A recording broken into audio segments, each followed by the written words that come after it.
Well, hello there. Welcome to the On to the Next podcast. I'm your host, Alyssa, and I am so happy you are here. You are watching this on YouTube. You see I have a little guest with me today. And for those who aren't, I have Miss Amaria Rayen on here with me today.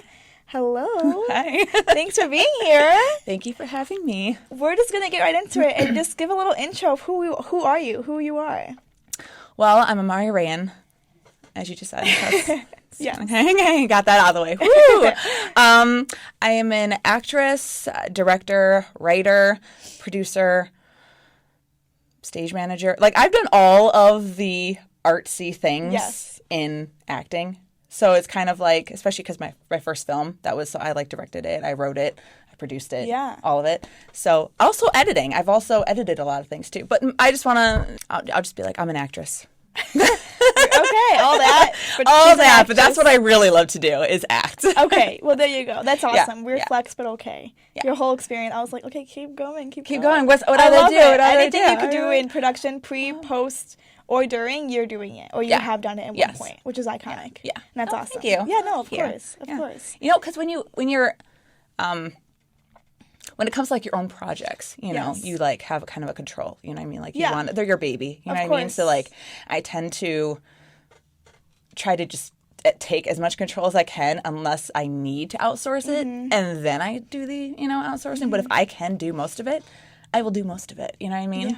I mean, I'm the same way with the podcast. Yeah, so it's a production in its own. Yeah.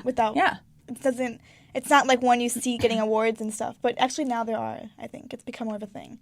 Like podcasts, the big ones. You know, really, there's awards. There's like a little thing. I know Call Her Daddy got some. I'm a big Call Her Daddy girl. I don't know. I don't even know that podcast though. You know what? It's not for everyone. It's super controversial. Okay. I believe because it started off with two girls. They had this whole blow up fight. They no longer are together, so now they have two separate podcasts. But one of the girls kept the Call Her Daddy name. Okay. Because of like all the stuff going on. Wow. And I love them both still. I still don't know.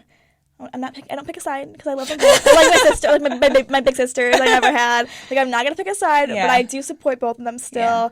Yeah. But they got an award of being like a health and wellness podcast, which is funny because all they do is talk about like how to give the best blowjobs and like how to empower yourself as a woman. Okay. I mean, it's a lot of empowerment. I think they are the first platform of women who made talking about like sex and all of those things a comfortable, like positive. They don't slut shame, that they don't do any of those things. Yeah. They actually encourage that lifestyle, or they did. Now it's a lot more healthy. It's a lot more healthy now because the girls like engaged and the whole thing.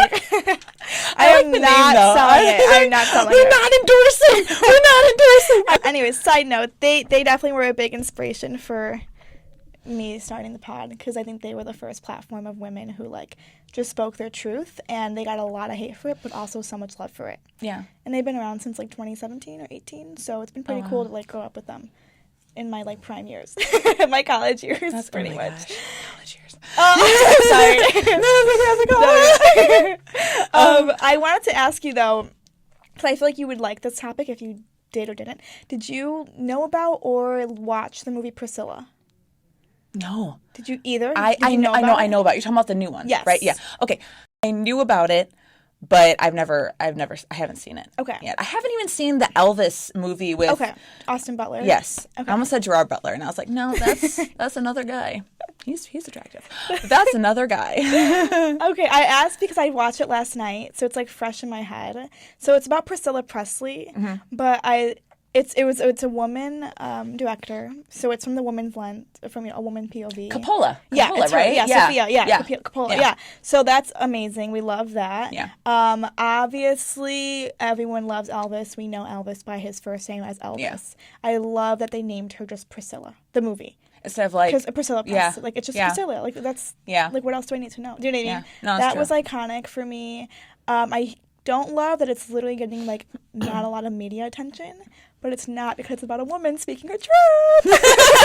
Well, here's the thing, too, is, like, I think, isn't there a lot of controversy surrounding it, though? Because, like, the Presleys were kind of divided on...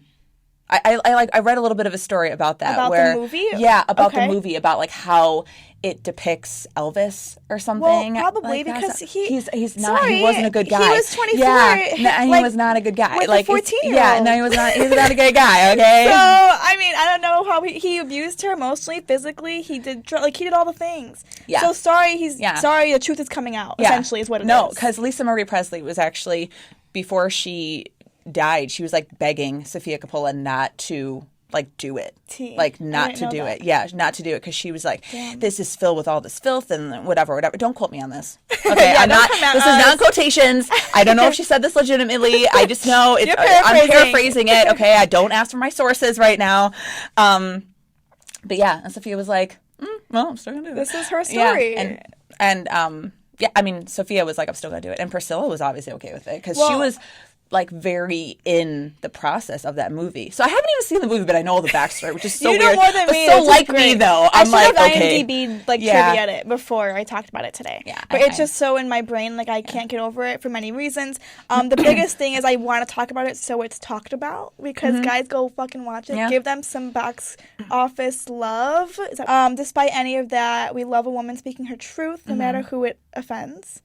Well, I mean, Hollywood likes to romanticize the guy's point of view, but not the female. So and that kind of, especially if you're talking about a very well-loved, iconic person, and you're kind of showing things about them that are not pretty. And they're not romanticized either. So, because Hollywood likes to romanticize drug usage, but in this movie, they probably aren't romanticizing the fact that he had issues. You know what I mean? They're just saying he had issues. And I actually think it was they didn't even make it that bad. Like, they could have made it worse. With, what we know on paper of, what occurred. It could have been worse. Right. But they also, I could tell, had some, it was more focused on Priscilla. You know, and her, you could tell she was trying to stand up for herself. When she tried to speak up, he would scream at her. He would physically hurt her in some way. Like, there were things where she just couldn't fully speak up, you know? Mm-hmm. So, eventually, when she left, the last line she said, I don't want to ruin it. Okay, it's so iconic. Obviously, we know, in real life, she ends up leaving him, but she left him after the fucking 20, 30 years worth of shit. Yeah. And it was it was just the way it ended was so beautiful. Like, it's teary-eyed, it was very powerful, and it just spoke, I think, it really represents a lot of, I mean, men feel this way too, but it's not as spoke about as much from how women have to deal with this every day. Yeah, and also talks about how, just oddly celebrated those illegal age differences are. Well, I'm like, it's hard to be mad because I didn't know that either, number one. I didn't know she was so young. She was literally, just for context, she was 14. You never hear about that. She was 14 years old. She was in 9th grade. Probably didn't even have her period yet. 9th grade. They didn't fuck or anything until she was, of age, because, he has boundaries. He has boundaries. She moved in with him, too? She moved in with him by 16. Yeah, what she the hell? She had to finish school. And it's hard, though, as a parent, if fucking Elvis Presley hits me up, I'm not going to be like, no. I'm just kidding. I'm going to get canceled now. I'm talking all this shit. I have empathy for the parents. It's hard. If fucking Justin Bieber calls my mom and it's like, hey, I want Alyssa, my mom's not going to tell him no, okay? Despite all the tea, all the drama, the Bieber and Selena love, despite everything, she's not going to say no. Granted, I'm an adult now, it's a different experience, but it's hard in that state. That, I can't imagine the parents' POVs. And for Priscilla's POV, if I'm going to 9th grade knowing I was hanging out with Elvis last night. Yeah. No. Yeah, true. I would never want to go back, you know? Yeah. So it is a thing. Yeah, and that was probably part of the whole allure of him, too. You know, that was probably why she was very kind of I hate to use the term groomed because I don't want to, accuse that. I know. But you know what I mean? Watch, you get it. It's easier to be groomed and, taken advantage of, or not even as much taken advantage of as just lured into a relationship that wasn't really good for you, when you have that oh my gosh, he's whatever, and you're young and you're naive and that kind of thing. I think it happens more than we know, more than we would like to admit. I'm sure in some ways it happened to me in life, not saying I was ever groomed, but I'm sure I thought someone was amazing even though it wasn't a healthy experience, you know. Despite any of this, I think, he gave her, he started giving her pills at 14 to stay up in class because she would fall asleep from partying with him the night before. And you don't know that because it's her POV of what she saw.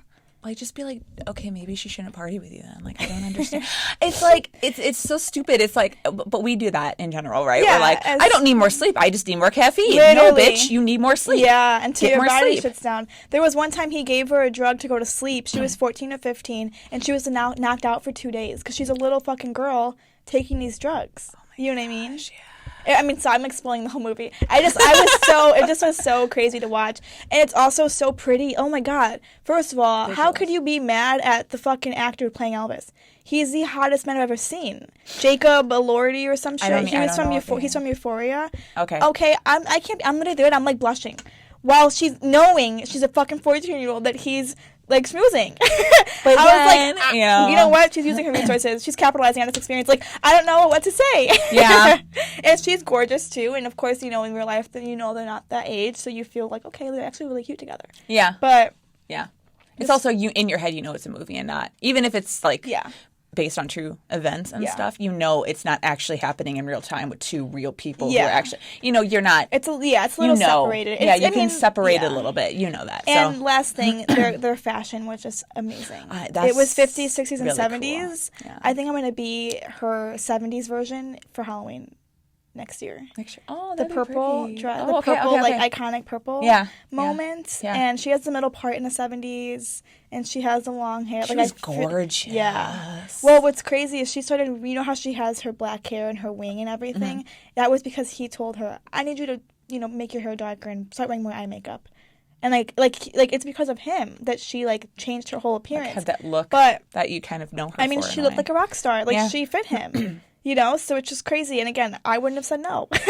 I know myself. Like, so I'm not hating on her, not hating on the experience. I'm just saying it's great that it's being acknowledged nowadays. And it's not being glamorized anymore. Yeah, no, I agree. Sorry, that was a lot. I didn't think I was going to talk about that for that long, but I just had to let it out. I feel like I kind of aided in that, so it's fine. Yeah, you did enable me a little bit. It's fine. Well, I think you should watch it. Let me know your thoughts. Okay, I think you would have a more, like, interesting POV, like, just now that you, like, because obviously Hollywood and movies and stuff like that. So it'll just be cool to see. But again, it's nice to see a woman's POV, regardless. True, very true. Okay. Let's get back to the real shit. Okay. Side note, let's get back to what we're talking about here today. The question I need to ask you before we get started is, what era are you in? I don't know what that means. Okay, so that's good. No, this is the first time. Let's talk. I'm obviously I know what era means because I read the dictionary. Like, I'm not an idiot. But what do you like? What point in life are you at? Is that basically essentially what you're saying? Yes? Okay. Yeah. So there's usually just like a word or like a phrase. So like I don't know. I mean, my TikTok and my Instagram is all about like villain era or like your soft girl era, like different versions of that. So they say like when a woman, like for example, like a woman getting out of a relationship and she's back and finding her power, it's like villain era. And and villain is like for me it's a positive word.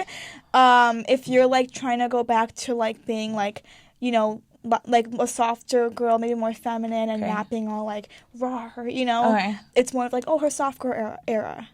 But there's different phrases. It depends on where you are in life. I had guys say different things too. Interesting. I got to keep up with all this lingo nowadays, bro. Like, I need like a laminated terminology card. Oh my God. I could be like, okay, that's what the fuck that means. Every few months it'll change. It'll need to be updated. Oh my gosh. I remember when like yeet was a thing and that got weird. I was like, what the hell? I remember when someone first, I'm sorry, I'm going on a little tangent. I remember when someone first said they referred to someone as goat. They were like, oh my gosh, they're a goat. And I'm like, what the fuck how do you get to are you talking about? I didn't realize it was an acronym, for I was like, you're calling someone a goat. That cannot be what that means. Like, are you, because they're cute. I mean, goats are cute, I'm not going to lie. But like, are you saying they make weird noises? Are you saying they're like really hyper and they jump on things? Like, what are you? And then I realized what it meant. And I was like, so funny. Wow. But I would rather just be called, you're the greatest of all time, and not goat. You know what I mean? And that's why acronyms are weird. That is hilarious. I would rather be called that than goat. But that's just my opinion, because millennial. I think you are my first millennial. Well, aside from my mom's Gen X. Okay. But you're my first millennial, I think. Oh my gosh. So a good millennial POV, Gen Z millennial, sit down, have a podcast. Yeah. Okay. Era. I don't know. The first thing that goes in my head, not just me, goes through my head, is driven. So I guess I'm in my driven area. Like I've always been very driven, but even more so now. I've been like hit the ground running. Cool. More so than ever, I feel like not second guessing things. Great. Yeah. Excuse me. Not second guessing things and just being like, okay, I'm doing this. I'm going to do this. I'm going to do this. I'm going to do this. And I'm going to like get it done. I'm going to start it. I'm going to get it done. Not doubting myself on whether I can do it or not. Kind of like with the film fest. And all that. I thought of that. I co-founded a film fest called the Breakout Film Festival, by the way. Yes. Keep on the lookout for that next year.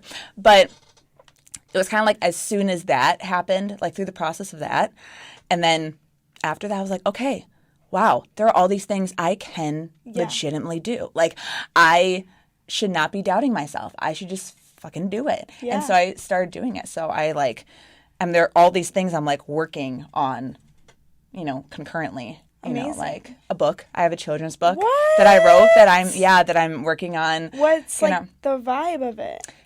It's okay. So it is about learning to have flexibility in thinking. Okay. And like not being a perfectionist. That's great. Because a lot of the children people I've encountered, have a hard time being like, oh, this isn't working out the way I want. Mm-hmm. But look, that option is also still good. Like things don't have to be perfect to be right. Yeah. You know what I mean? And so, so it's a children's book. And it'll be on Amazon pretty soon because I'm actually doing the whole, I'm working on, there's this whole thing you have to fill out to publish on Amazon, y'all. So give me a second. But would you say what it's called right now? Yeah, it's called Oliver and His Tough Decision. Aw, that's so pure. Do you do the drawings and everything? So shout out to Haley Casburn. She just started college. Okay. She is like 18. Amazing. And a cutie pie. And okay, so I guess precursor to that is every project I do, it's one of the reasons why the Breakout Film Festival was like such a big thing that I wanted to be a part of and co-founded, is the fact that I wanted to get newer people in the fields that they love. You know what I mean? Because I feel like so many people don't have that in. Mm-hmm. I mean, I even sometimes feel that I don't even have an in already. You know what I mean? Like that's it. But so when I needed an illustrator, I contacted her and I was like, girl, I'll pay you. Like, could you illustrate my book for me? And she has a specific, really unique mixture of like anime and also like animation illustration style that looks really good on the book. So she illustrated the entire thing. And I actually have more books lined up that I've already finished that I just need to publish. And so she's going to illustrate those too. More kids books, yeah. That is so it's gonna be like amazing. And Oliver's an octopus, by the way. He goes to a shoe store. What he was gonna be. He's an octopus and he goes to a shoe store and he wears a top hat and he's really adorable. He's really fashionable. Oliver the octopus. Oliver the octopus. That is so cute. That's but yeah, so I think driven era is like anything that I want, I'm really not gonna let anything hold me back. I've even shut out people. That sounds so harsh, but like people who tell you something negative, or like, oh, well, maybe you can't do that. Oh, that's too much, or oh, let's do this. I've like totally shut those people out. Which is and I wouldn't do that before because I didn't want to be mean. Mm-hmm. Like I wouldn't listen to them, but I wouldn't straight up not take it. I'd be like, okay, whatever, you can tell me that, but I'm not gonna. But at this point in time, I'm like, yeah, can you keep your opinions to yourself? Thanks. Yeah, you don't have time for that. I just don't even want to hear it. And that's so valid. And I think, so that is my era right now, I guess. Yeah, that's a great era. Okay, good. Thank you. Did I pass the test of what era am I in? That's a great era. That's a great one. That's okay. Also, whenever you post the books or anything, like, obviously, I'll share it. I appreciate that. Yeah, and also, because we gotta, like, support each other, you know what I mean? Yes. Especially since we're, like, we're not like Brad Pitt and Angelina Jolie up in this bitch. You know what I mean? So we're not. I mean, I feel that way. I feel like Angelina every day. I feel like Brad. Minus the cheating, though. Like, minus like all that other stuff. I feel like, I'm going to like take care of this shit. You know what I mean? Yeah. You know? But like, I'm not. Guys, I'm not a dude. But also, I'm not like famous, But my point. I'm like that. I'm just kidding. No, you're good. Like a sidetrack here. My point is that the community is so small, but at the same time big. Yes. But like when you meet other people in the industry, I think I love seeing other people support other people, even if they're not necessarily like their friend. They just know them, and they're just like always plugging their stuff or always trying to help. And I'm like, that's so cool to like not have people look at other people as like, oh, you're competition, I don't want to support you. And instead be like, hey, we're kind of like, we want us all to be recognized for our gifts and passions and stuff. stuff. Yeah. So I think that's really cool. So I totally appreciate agree. that. Yeah, no, I think it's a big thing, especially like you said, this industry can be really ugly really fast if you don't like nurture it properly or like also give out that good energy. So I totally agree. I think it's great. I'd much rather have the people in my circle this past year, especially when I've really kind of gotten all my creative energy out. People who met me with where I am today, which is in the healthier, like more excited and more just creative like mindset, like creating content and not caring what people say about it and like all that stuff is a big deal. Hard. It's really hard. That's so I mean, hard. even being here and making a podcast, doing my solo episode, that could have turned out so bad. And maybe some people think it did, and that's totally okay because those aren't my people. But that's the thing too, is I think that's a really big lesson to learn, is you're not going to be everyone's cup of tea or bag of chips or whatever the like metaphor is. I don't know. Like type of cough you're drop. not. I don't know. Like you're not. I prefer the echinacea lemon breezers or whatever are my favorites. Those are good. They taste like candy. They do taste like candy. I like the echinacea lemon one. I haven't tried those yet, maybe. Because I really love herbs. Okay. So I just like the taste of them. It's kind of weird. So being comfortable knowing you aren't going to be everyone's favorite is okay. And that's okay. There's and like 10 billion people in this world. Like, we're going to be okay. And that's a lesson that you really need to learn and comes with maturity. To be like, it's okay if you're rejected. It doesn't mean, like, that's okay. And that people have the right to reject you. Yeah. Like, people have the right to not like you or to not like what you're doing. And that's fine. Yeah. And I think that's to not let that affect you negatively. To just be like, oh, okay, that's fine. That's cool. I mean, there are people I don't vibe with. Yeah. But it's not because I hate them. It's just because we just don't click. Not vibing, and that's okay. Totally. I'm okay with it. Like, that's okay. You know? I think that I think is a good way of putting it. Once you like mature and like kind of grow up or grow out of that mindset, it's a lot healthier too. Because if you can't please everybody, especially in this industry, oh my gosh, all you do is get rejected on auditions, and you know what I mean. It's just not healthy if you are waiting on that like approval always. Exactly. Yeah. Well, I did want to touch base on some other things that I like to talk about on the pod. I'm sure you can imagine is the life of dating and relationships and all the things. Obviously, only share what you're comfortable. But I just first wanted to ask you, what was like the biggest lesson you learned in your like early years of dating? So, like what would you tell your like 21-year-old self or something? That's a good question. I just burped while I was thinking. That was so weird. I saw it. Did you see it like in my throat? Did you see it move? It was like bum bum bum bum bum. I saw you like ponder. My throat was like twerking. It was like bum bum bum bum. It was so weird. I was like okay. That's hilarious. I don't know what the hell. You know what? I think. Okay. You know what? Okay. And this is something that I think is like a huge thing, but that a lot of people don't want to admit probably. Okay. Is for me learning to look at what I could have done better. Okay. That's great. That's that, and because like I would, and I mean people in this boat, because you're always the hero in your own story, right? That is the thing. And not that you should put blame on yourself where blame isn't due, or that you should carry it around all guilt and like not get over it, not forgive yourself or whatever. And I haven't done anything like horrible. Like, I want to put disclaimer like I haven't cheated or something. Like, don't start thinking, oh my gosh, Amaria has a past like that. Exposed. But like looking at relationships in any capacity as, okay, I already see how that person affected me, but thinking about how I affected that person. And I think that's the biggest lesson, like, in retrospect for myself, which was a difference in my, like, earlier dating and then later on would be like, okay, that person was a total dick. Okay, got it. We already know that. I already know that. Okay, cool. Yeah. How could have I helped that situation better? Did I, like, what can I take out of that relationship that I maybe could have done better and bring that to a different one and be like, okay, you know what I mean? Because there's always something you could have done better at, usually, I agree. I think that's a good POV that obviously when I got out of my like long-term relationship over a year ago, I was like, okay, now I know what I'm not going to accept anymore, what I'm not going to put up with. Right. But then also it's like, well, what did I do that instigated to that? Because I'm sure he got out of that and was like, dude, fuck a lot of shit that I probably did. And that is A-okay. Like, again, it's his truth, you know? And I'm saying my truth and my POV. So... totally. I think that's a big deal, especially if you are aiming for like a healthy relationship. I could name many things that I also know I either enabled or that I did that wasn't what I would encourage myself to do again. Yeah, like, and that's very mature to be like, yeah, man, I could have done that better. Yeah. Okay. And it's also like, okay, we both like fucked up in that situation. We both didn't handle that properly.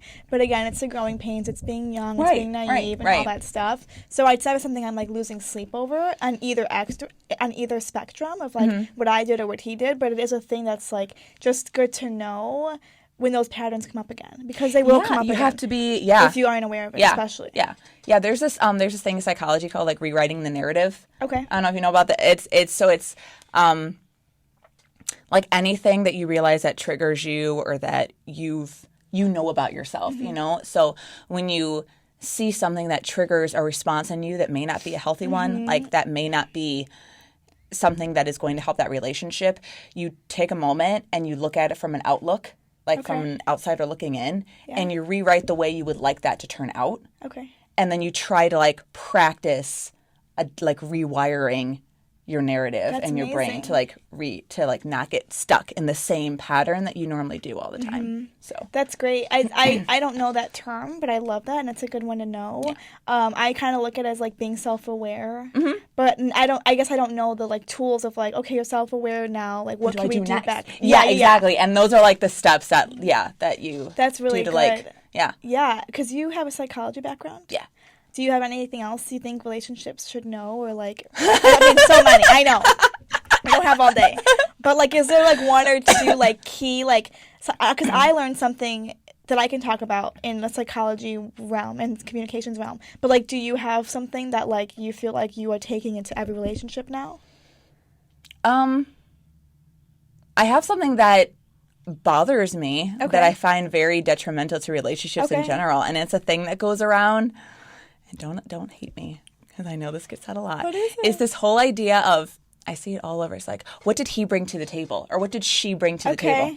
Okay, I hate that term. Okay. And the reasoning behind that, if you are looking at someone as what they can do for you, or what they bring to a relationship, you're automatically self-sabotaging that relationship, right? I hate to use the term of like, it's not what your country could do for you, but it's what you could do with for your country. But like, that's not, but it's along the same lines of like, it's a broader scale. Yeah, you're not, if you're literally looking at somebody as what can that person do for me? Okay. Or what can that person do in a relationship with me? It's a very self-centered point of view. And then that person's never going to measure up, because you're not looking at what can I bring to this relationship? What can I do to, again, I'm all about like, you know, introspective, you know, and like knowing, okay, hold on a second. I'm always thinking about how can this person serve me? How can they do this for me? How can they do this for me, right? So, so I hate that term because of that, because it always, every time I hear it, is always implying or just out and out, overtly so, just being like, hey, I'm looking at this person as what they bring to the table, instead of being like, okay, hold on, what can I bring to the table? And then we kind of address if they're matching it. And then that goes with accountability. Yes. Yeah. But not, okay, what do they bring to the table? Like, hold on, well, what do you bring to the table? You know what I mean? And I think that's where our sexes are kind of like battling each other too right now in that whole thing of they're always like, well, what are you doing for me? Well, what are you doing for me? Well, bitch, what are you doing for each other? Period. Like, what the hell? Like, what? Like, seriously, if there's only like, if I'm coming to you and be like, okay, how much food are you going to put on this motherfucking table? Then there's only going to be food on half the table anyway. Oh, yeah. That's a great way. It's not really going to have dinner. Visual. Like, I don't, you know what I mean? We're still going to be hungry. We're still going to be hungry. Someone's still not going to eat. Wow. Like, so that just bothers me. And I see that so much. I'm like, oh, I hate it so much. I see it like all these, like, you know, on social media and stuff. And on the memes, I'm like, oh my gosh, no.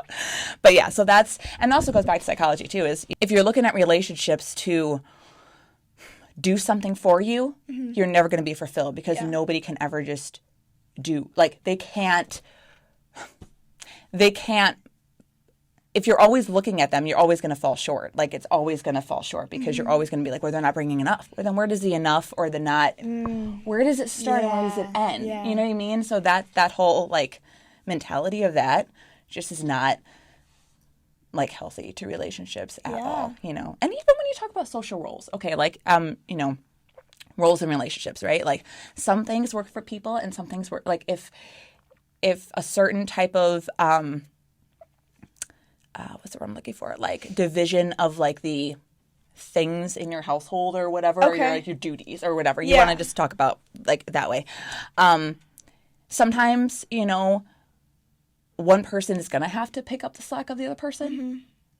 And that's okay. Like, that happens. That's a natural flow of relationships. You know what I mean? Because no one's going to be bringing completely half to the table all the time. Yeah.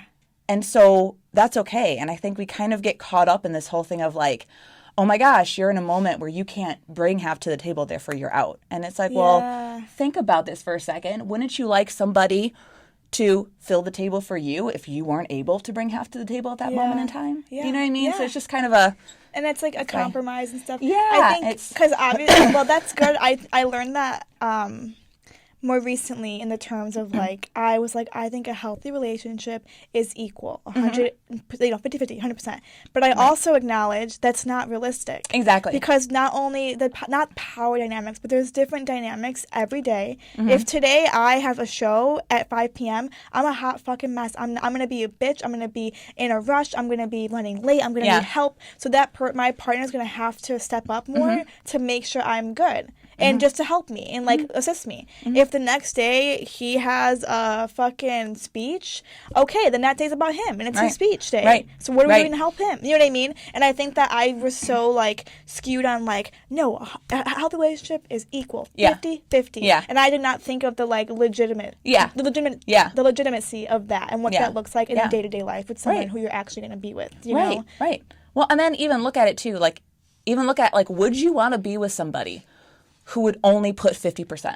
Like, who would only be half, right? So, like, just think about it for a second. If they're like, you know what? No, this is where my 50% is, bitch. Like, that's, like, honestly a humbling thought. So if you think about that, then you're like, yeah, that doesn't make any fucking sense. Yeah. That doesn't work. That doesn't make sense, because a relationship isn't, okay, I've met my quota for the day. We're good. We're equal. It's, oh, okay, I see something that needs to get done. I'm going to do it.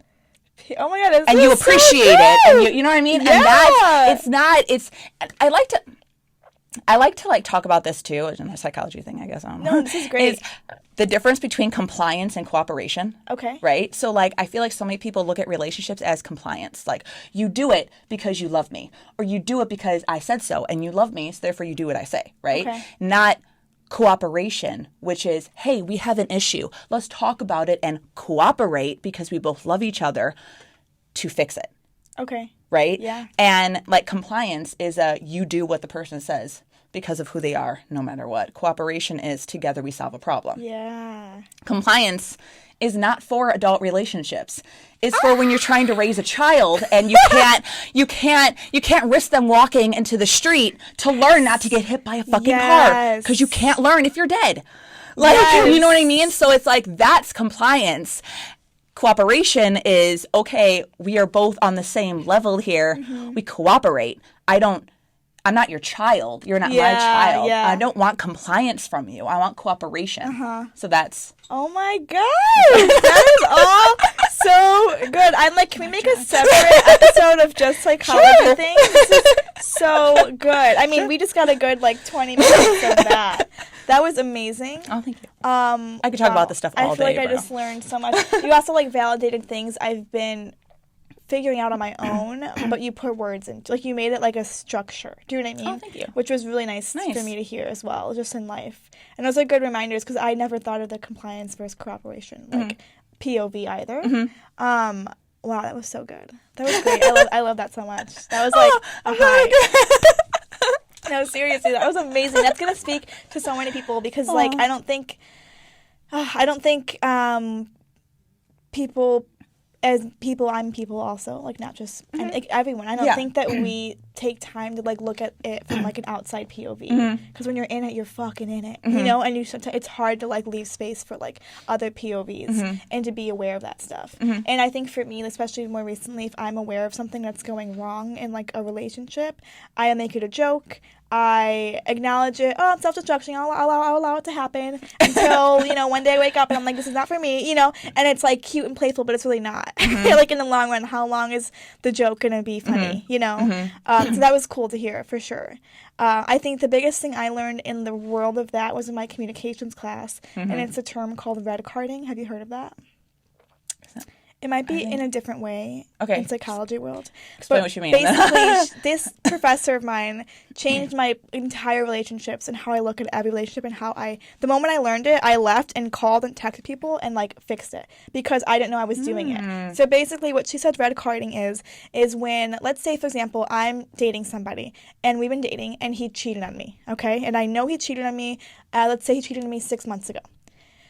6 months ago, I found out he cheated on me. We had a fight.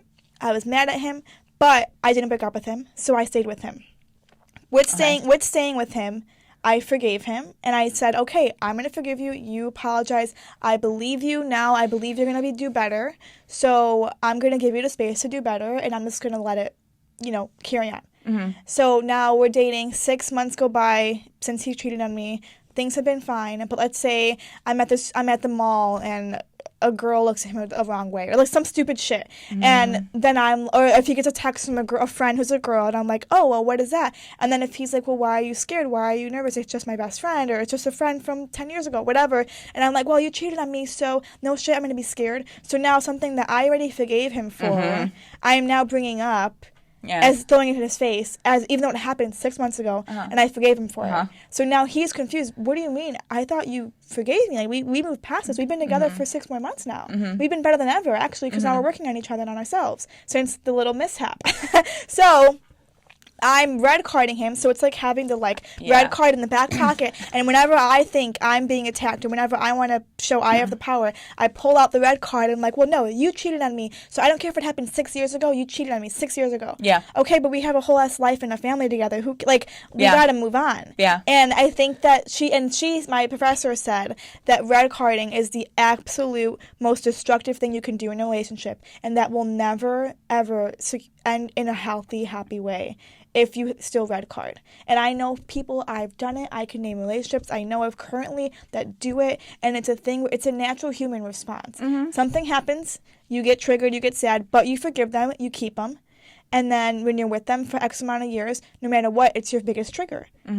But in theory, I forgave him, so he's actually confused. What do you mean? I thought we were all good. Yeah. And it's like a weird thing, but I didn't realize, even in little daily tasks, not even cheating was an extreme example, it could be daily moments. It's like, no, but you forgot a month ago my favorite drink or whatever, something stupid.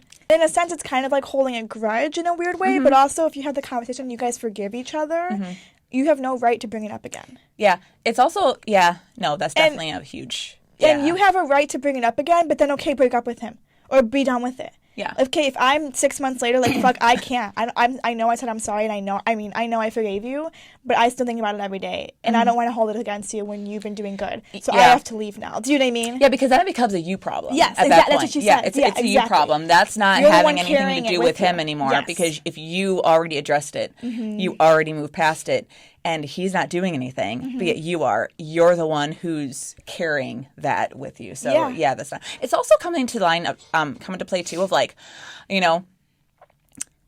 as humans, we naturally want to win. Yes. That's kind of and so when you're in an argument and they bring up something that has nothing to do with the freaking argument, but it's another example of the red card theory, It's like, hey, but remember when you didn't make my bologna sandwich or whatever? I don't know.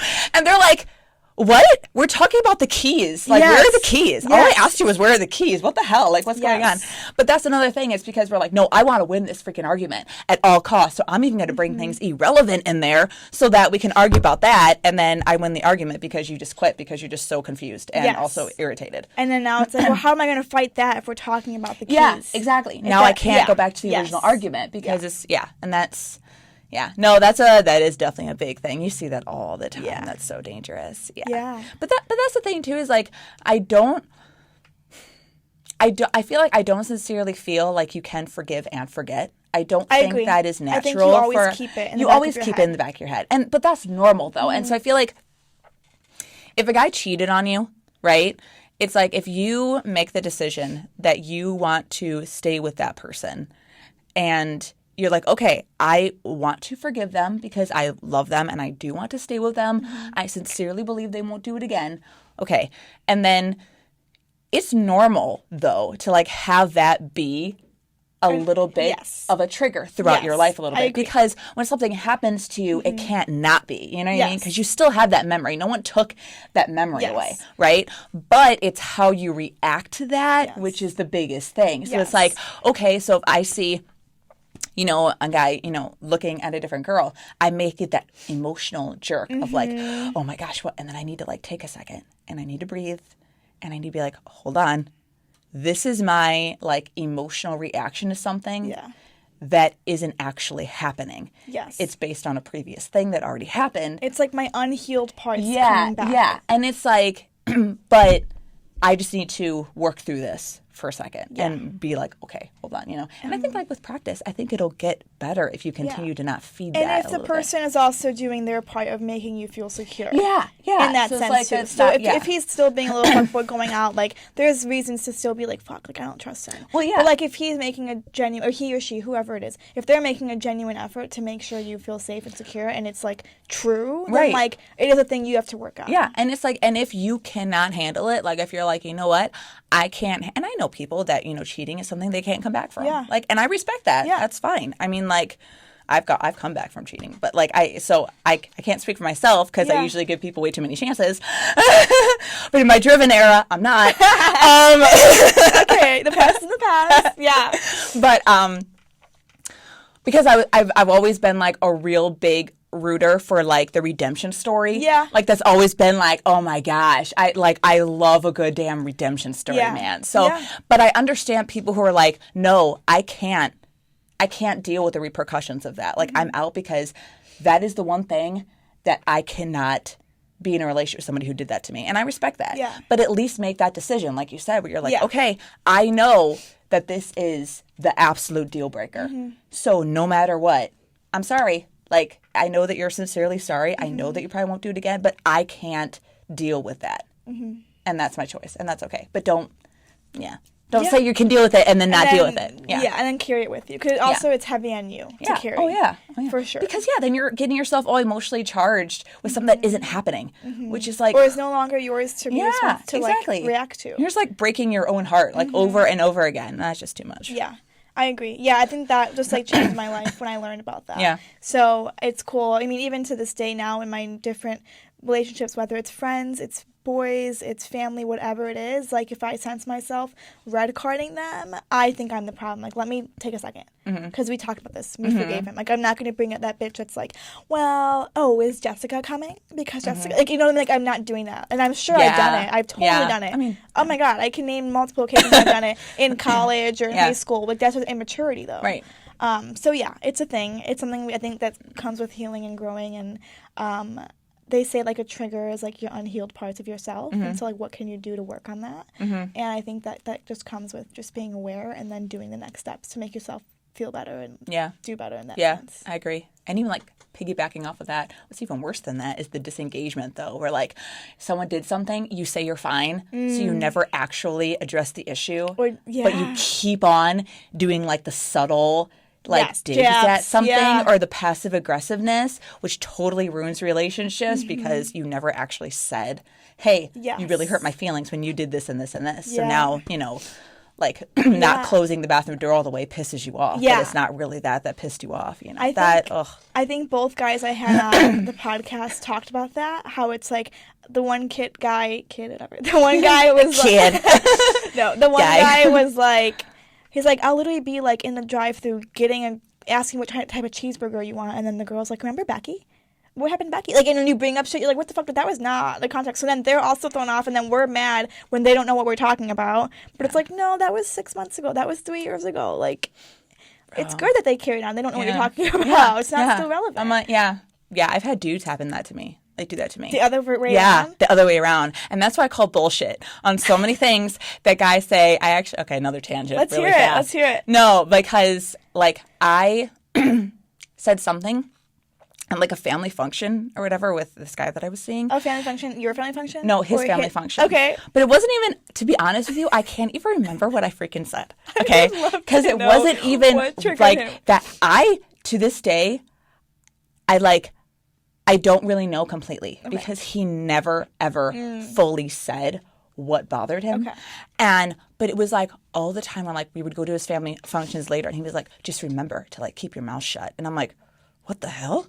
What are you talking about? Gosh. Like, what? Why are you being so mean? And I've always been the person where like, if you want to pick a fight with me, I'm going to fight you. Okay. Like, I'm not, I mean, I am like, yeah, I am not like, you don't talk to me some certain type of way, bro. That's good, like, yeah. So I'll be in the car for the family function, be like, what the fuck are you talking about? In front of the You got something to say? Say with your chest. What you mean? Do you need to go somewhere? Like, what's going on? Do we need a break? Do we need like, what's going on? You know? What's going on? And yeah, so that just happened over and over again. And I was like, but I know it had, and then like he told me one time where like he was like, yeah, remember that thing you said like in front of my family? I was like, no, I don't actually. Could you tell me what God. I said? I don't remember what I said. What did I say? I was like, did I hurt your feelings? Like, what? I'm sorry. Like, I don't remember what I said, and I don't. Like, to this day, I don't even know exactly what I said, but it's really interesting because I know myself and I know it wasn't something that was like embarrassing to him. Like, like you're not like an aggressive. I didn't spill secrets. I don't disrespect people's parents or family. Yeah. So I know it was that. So I'm like, what the heck did I like? What did you contrive? Yeah. Like as something. Yeah. From whatever. Like, what word did I drop that made you feel some type of way because of something else? I don't know. To this day, I don't know. But yeah, I mean, yeah, but that was one of the reasons why it didn't work out. But on top of that, but that was with everything, though. Mm-hmm. He was so passive aggressive. And I was like, oh, bro, stop. Like, I was like being such a dude. Like, I was like, and I know it was a weird thing, but I was like, dude, stop being such a bitch. Like, what the fuck is your problem?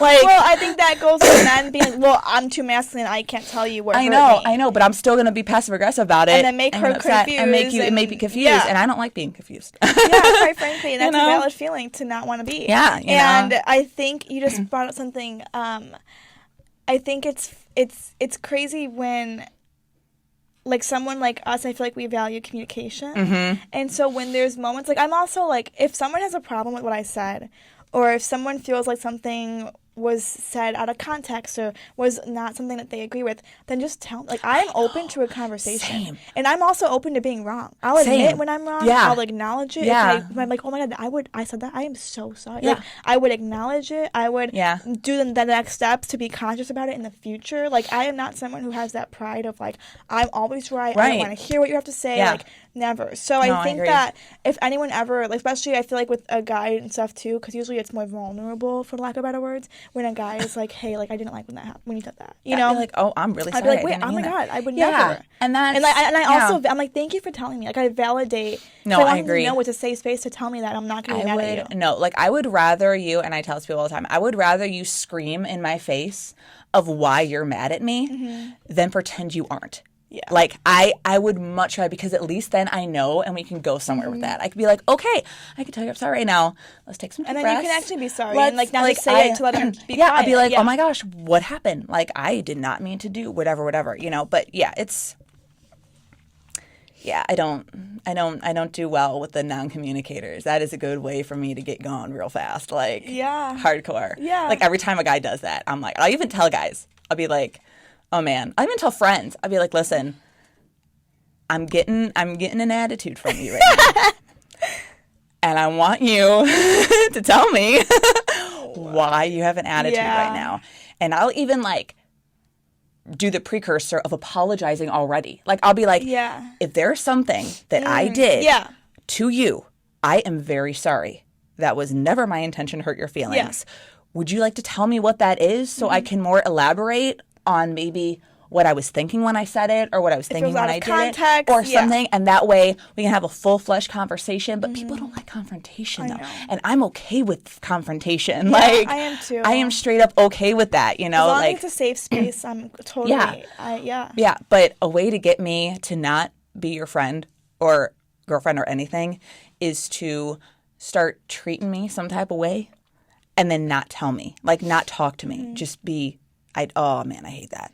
I hate that so much because I'm like, you better check your tone and then try again and get back to me. And then they're gonna be confused. Like, wait, is she catching on? Well, she should know. It's just very confusing. I know, and I'm like, no, I don't like guessing and playing games like that. Like, just tell me. Yeah. And people get very uncomfortable though when you're like kind of brunting up forward like agree. that. So when you are the type of person, female or male, whatever, who's like, hey, listen, you did this and this.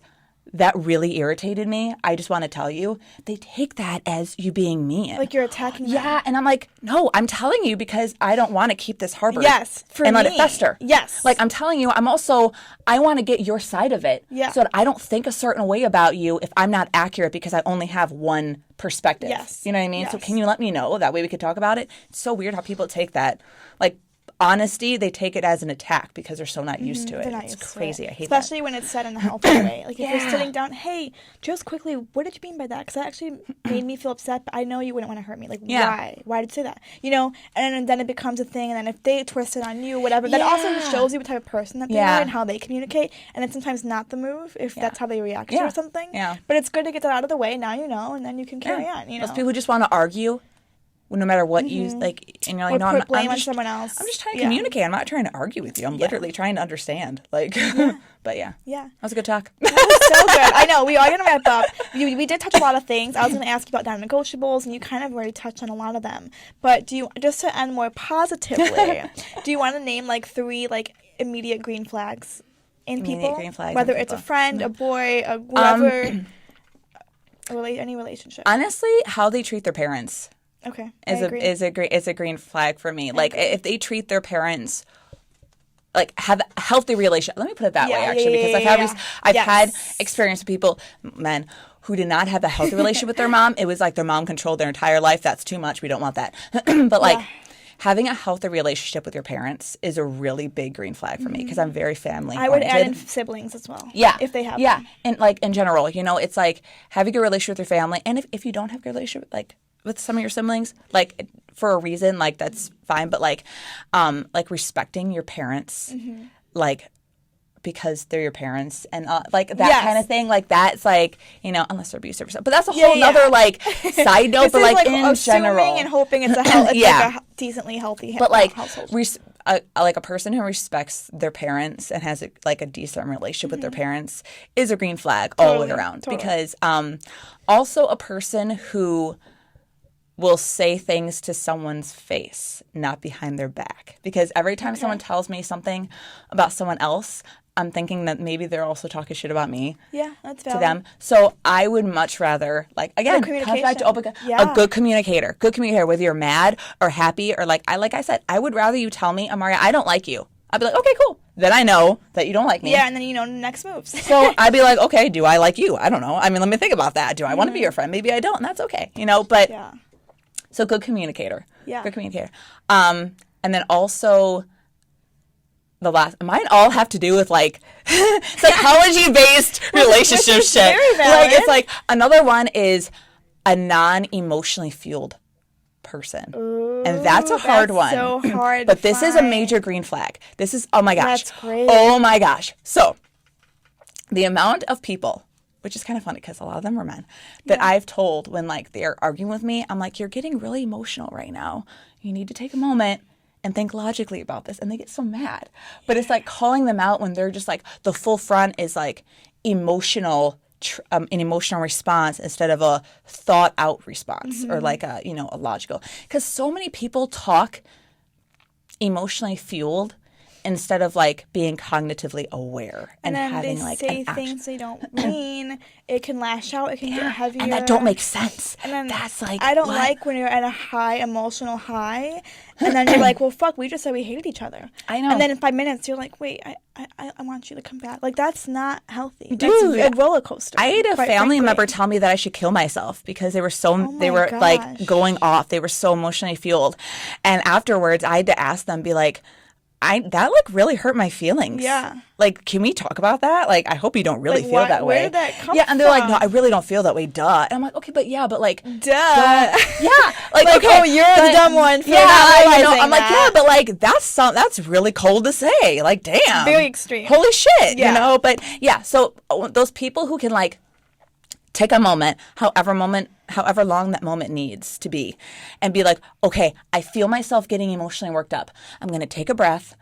I'm going to take a moment and get my freaking emotions in check and then respond. That is like something everybody needs to practice because you don't just like, that starts young. Yeah. Because I babysit a lot of kids, and my whole life you see them in a second go from 0 to 100 or 100 to 0. Yeah. And that comes with how do we teach kids young, and how do we have healthy households young? Like when they're growing up to know, like, no, you can take a minute, go sit in your little chair and breathe. And it do fucking breathing exercises. Yeah, and it's okay to be upset. Like, that's perfectly natural to be upset about something, right? Like, but to take that moment and get your emotions in check. Yes. So you don't say, act out on something, on those emotions, and you actually think of what you're saying without just like spewing, just vomiting. Yeah. Like word vomit. And like the Mean Girls are like word vomit. You know that scene? I do. That's funny. I think about it, Yeah, I think I'm an emotional person. I lead with my emotions usually in life. Like I'm getting better, but I'm a Pisces sun and moon, so I blame it on my zodiac sign. No, I've my whole life I'm like very intuitive. Like I really take things like, and I process. I do a lot of thoughtful like processing of things, and I had to learn after high school. I'm like, I cannot be just yelling at my mom but that's like a bitchy teenager, you know? But like that was a thing, but I know that it did carry on, and like how I would be genuinely like, no, like fuck her, like I'm pissed. Yeah. And it's like, no, she just said to get home by 10. Like it's not that fucking like deep. calm down. Yeah. My gosh. And I know myself, so I, especially in college, especially this past year, have been doing a lot of work on like, no, you don't really mean it. You're just being emotional right now. And just take it a second. And I think I've been doing a lot better at like holding it in, not holding it in when I'm like, rawr, but like, no, but I like just knowing the time and the place, like going home, thinking about it, I write stuff down, I do bullet points, I do like that's how I am able to clear my mind and have more of like a healthy like different POV, you know. And I think that's a really important one that not everyone is able to grasp right away. Yeah. And also just, again, it kind of goes back into communication. By doing that, you become a better communicator. Yeah. You know, because you say what you mean and you mean what you say. And you're aware of it. You're 100%. Not, you know, just, for sure. Yeah. No, those are my, those are those three, are right? great. Those are really valid. They all in the same realm. It kind of flows really that's my biggest thing, man. Which is amazing. We are going to wrap up, but I do want to leave you space. Do you have any questions for me? And if you don't, that's okay. I would totally come back on again, though, for psychology things. No, I would like to do a separate one. I asked you more like relationship psychology, but maybe we can talk later and do like a more like individual psychology and like how we project to other people too. Yeah, no, that's cool. Because that was super helpful. And we can talk more about relationships too. Oh, yeah. No, but this is like a good little sneak peek, and then maybe we'll get some questions of like more things people want to hear. Yeah, maybe. No, this was fun. Thank you for having me. Thank you. Yeah. Well, I just want to say also quick 2 little plugs. So Amaria and I are also both on a podcast. We're guests on a podcast called In My Opinion, IMO. I made a post about it already by the time this is out. It came out on Sunday, so it's Tuesday. So it's not Tuesday, but we're just so this is out. It's gonna be out. You're like, where the hell am I? To me, you were like, Lord have mercy. It came out already. So check out Amaria and I on YouTube. We are on the In My Opinion, IMO podcast. I made a post about it on the pod page, so go take a look and support those guys over there also being fun creatives, podcasters, all that stuff. And then Amaria and I also guest starred on our own episodes of the Dive web series. Lots of love to that whole that was so much community fun. and all that fun stuff. That's so great.